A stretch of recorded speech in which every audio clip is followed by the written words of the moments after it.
दर्शक बंधु आज माया और ममता सीरियल आपण माने सबुठारु दमदार सबुठारु हाई वोल्टेज एपिसोड देखा पाइबे। हाँ दर्शक बंधु सीरियल बहुत बड़ ट्विस्ट आसला। आज पल्लवी से नंदिनी गालू को तो चाह जाबुड़ा मारिबे ता सहित आज पल्लवी नंदिनी को कहबे मुनमुन को क्षमा माग बोली। हाँ दर्शक बंधु आज पल्लवी से नंदिनी को कहबे तते आमे घरे दया देखई आपणार करी घरे आमे रखिचु तू मो सांग को कहचु एनजीओ रे से मागण रे काम करूची एई मुहूर्त रे तू मुनमुन को हाथ जोड़ी क्षमा माग नहले एबे एई मुहूर्त रे मु निमक्यू को कहि तते घरु धक्का मारी बाहर कर देबी।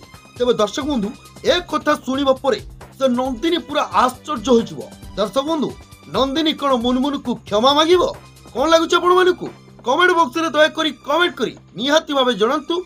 और माया और ममता सीरियल आपण मानकू देखिबाकू केमिति लागे निहाती भाबे कमेंट करंतु। वीडियो गोटे लाइक करंतु और चैनल को सब्सक्राइब रखंतु।